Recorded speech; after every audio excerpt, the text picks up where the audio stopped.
বিসমিল্লাহির রহমানির রহিম। আসসালামু আলাইকুম। সবাই কেমন আছেন? আশা করি সবাই খুব ভালো আছেন। আর নয় ইংরেজি ভীতি, গ্রাফিক ভয়েস চ্যানেলের সাথে থাকুন। এআই মেন্টরের সাথে শিখুন ইংরেজি। এত সুন্দর করে কন্টেন্ট বানিয়েছি, দেখতে থাকুন, শিখতে থাকুন। যা আপনার ধারণার বাইরে, এত সুন্দর ইংরেজির উপরে প্লেলিস্ট তৈরি করেছি, যা আপনার এবং আপনার পরিবারের সকলের ইংরেজি দক্ষতা প্রচুর পরিমাণে বাড়িয়ে তুলবে। তো কথা না বাড়িয়ে ভিডিওতে যাই আমরা। ইংরেজি বাক্য তৈরি করা এটা অনেকের কাছেই বেশ কঠিন একটা কাজ মনে হয়, তাই না? কিন্তু যদি বলি এর পেছনে খুব সহজ কিছু নিয়ম আছে, যা জানলে পুরো ব্যাপারটা জলের মতো সোজা হয়ে যায়। চলুন আজ সেই রহস্যটাই ভেদ করা যাক। প্রায় কি এমন হয় যে মাথায় অনেক শব্দ আসছে, কিন্তু সেগুলোকে ঠিকঠাক মতো সাজিয়ে একটা বাক্য বানানো যাচ্ছে না? মনে হয় আরে এটা আগে হবে নাকি ওটা। এই সমস্যাটা কিন্তু আমাদের অনেকেরই। কিন্তু চিন্তার কোনো কারণ নেই, কারণ এর একটা খুবই সহজ আর কার্যকরী ফর্মুলা আছে। হ্যাঁ, একদম ঠিক শুনেছেন, একটা মূল সূত্র যেটা জানলে বেশিরভাগ ইংরেজি বাক্যই খুব সহজে তৈরি করে ফেলা যায়। যে কোনো কিছু ভালোভাবে শিখতে গেলে তার গোড়াটা ভিত্তিটা মজবুত হওয়া দরকার। তো চলুন আমরা একদম শুরু থেকে শুরু করি। আচ্ছা, প্রথমেই আমাদের বুঝতে হবে একটা বাক্য বা সেন্টেন্স আসলে জিনিসটা কি। এটা হলো এমন কিছু শব্দের একটা গ্রুপ যেটা একটা সম্পূর্ণ মনের ভাব প্রকাশ করে। এখানে আসল কথাটা হলো সম্পূর্ণ ভাব, মানে যা বলতে চাওয়া হচ্ছে সেটা যেন পরিষ্কার বোঝা যায়। আধার আধুরা কিছু হলে কিন্তু চলবে না। আর এই হলো আমাদের সেই ম্যাজিক ফর্মুলা: সাবজেক্ট, তারপর ভার্ব, আর শেষে অবজেক্ট, সংক্ষেপে SVO। বিশ্বাস করুন, ইংরেজি ভাষার বেশিরভাগ বাক্যই এই সহজ কাঠামোর ওপর দাঁড়িয়ে আছে। এটাই আমাদের মূল চাবিকাঠি। তো ফর্মুলা তো জানা গেল, এবার চলুন এই SVOর 3টে প্রধান অংশকে একটু ভালো করে চিনে নিই। মানে সাবজেক্ট, ভার্ব আর অবজেক্ট। এগুলোকে একবার চিনে ফেলতে পারলেই কিন্তু কাজ অর্ধেক শেষ। দেখুন, ব্যাপারটা কিন্তু খুবই সোজা।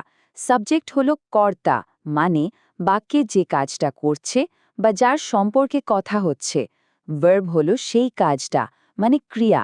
আর অবজেক্ট হলো কর্ম, মানে যার ওপর কাজটা করা হচ্ছে। যেমন ধরুন, the boy plays football.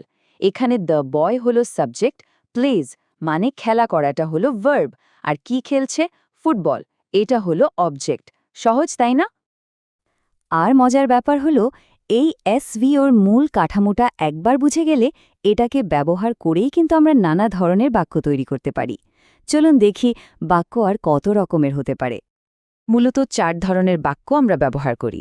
Declarative হলো সাধারণ কোনো কথা বা বিবৃতি। ইন্টারোগেটিভ দিয়ে আমরা প্রশ্ন করি। ইম্পারেটিভ দিয়ে আদেশ বা অনুরোধ বোঝানো হয়। আর এক্সক্লামেটরি দিয়ে মনের কোনো তীব্র আবেগ, যেমন আনন্দ বা আশ্চর্য, প্রকাশ করা হয়। প্রত্যেকটার কাজ আলাদা, কিন্তু মূল কাঠামোটা কিন্তু ওই SVO এর আশেপাশেই ঘোরে। তাহলে থিওরি তো অনেক হলো, এবার একদম হাতে কলমে দেখা যাক একটা বাক্য আমরা ঠিক কি ধাপে তৈরি করতে পারি। চলুন এর একটা সহজ স্টেপ বাই স্টেপ প্রক্রিয়া দেখে নিই। চলুন একসাথে চেষ্টা করি। প্রথম ধাপে একটা সাবজেক্ট বেছে নিতে হবে, ধরুন আই। দ্বিতীয় ধাপে একটা ভার্ব বা কাজ বাছতে হবে, যেমন রিড। তৃতীয় ধাপে লাগবে একটা অবজেক্ট, মানে কি পড়া হচ্ছে, আ বুক। চতুর্থ আর সবচেয়ে জরুরি ধাপ হল সঠিক টেন্স বা কাল ব্যবহার করা। আর সবশেষে পুরো বাক্যটার মানে আর গ্রামার ঠিক আছে কিনা সেটা একবার ঝালিয়ে নেওয়া। ব্যাস, আমাদের বাক্য তৈরি। আই রিড আ বুক। একটু আগেই যেমনটা বলা হলো, 4 নম্বর ধাপটা মানে টেন্স বা কালের ব্যবহার। এটা কিন্তু খুবই গুরুত্বপূর্ণ, কারণ টেন্স ঠিক না হলে বাক্যের সময়টাই বদলে যায়, আর তাতে অর্থের পুরোটাই ওলটপালট হয়ে যেতে পারে। যেমন ধরুন, প্রেজেন্ট টেন্সের এই দুটো রূপ। সাধারণ অভ্যাস বোঝাতে আমরা বলি আই ইট রাইস, মানে আমি ভাত খাই। কিন্তু যে কাজটা এই মুহূর্তে চলছে সেটা বোঝাতে বলতে হবে আই অ্যাম ইটিং রাইস, মানে আমি ভাত খাচ্ছি। দেখুন, দুটোই বর্তমান, কিন্তু দুটোর মানে একদম আলাদা। আবার ধরুন যে কাজটা এইমাত্র শেষ হয়েছে, কিন্তু তার একটা রেশ এখনও আছে, তার জন্য ব্যবহার হয় প্রেজেন্ট পারফেক্ট টেন্স, যেমন আই হ্যাভ ইটেন রাইস, যার মানে হলো আমার ভাত খাওয়া হয়ে গেছে, পেট ভরা। শুধু সঠিক বাক্য বানালেই তো হবে না, তাই না? বাক্যকে আরও সুন্দর, আরও তথ্যবহুল আর জোরালো করে তোলারও কিছু কৌশল আছে। চলুন এবার সেদিকে একটু নজর দেয়া যাক। এখানে কয়েকটা খুব কাজের টিপস আছে। সবসময় সহজ বাক্য দিয়ে শুরু করা ভালো, এতে আত্মবিশ্বাস বাড়ে। সাবজেক্টের সাথে ভার্বের মিল রাখাটা খুব জরুরি, মানে সাবজেক্ট ভার্ব অ্যাগ্রিমেন্ট। আর বাক্যকে আরও রঙিন করতে অ্যাডজেক্টিভ বা অ্যাডভার্ব যোগ করা যেতে পারে।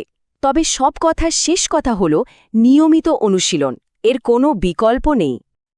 আর অনুশীলনের সেরা উপায় হলো এইটা: প্রতিদিন নিজের আশপাশে যা কিছু ঘটছে বা চোখে পড়ছে সেগুলোকে মনে মনে ইংরেজিতে বর্ণনা করার চেষ্টা করা।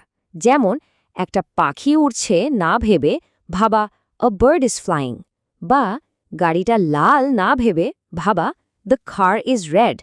এর চেয়ে ভালো প্র্যাকটিস আর হয় না। তাহলে পুরো আলোচনার সারমর্ম কি দাঁড়ালো? সূত্রটা কিন্তু একদম সহজ। Subject plus verb plus object. আসল শক্তিটা লুকিয়ে আছে এর নিয়মিত অনুশীলনের মধ্যে। যত বেশি চেষ্টা করা যাবে, ইংরেজি বাক্য তৈরি করাটা ততটাই সহজ আর স্বাভাবিক হয়ে উঠবে। সবশেষে একটা প্রশ্ন রইল। আজকের এই আলোচনার পর প্রথম কোন জিনিসটা ইংরেজিতে বর্ণনা করার চেষ্টা করা যেতে পারে? নিজের ঘরের টেবিলটা, জানলার বাইরের আকাশ, নাকি পছন্দের কোনো গান? ভাবা যাক এবং আজ থেকেই শুরু করা যাক।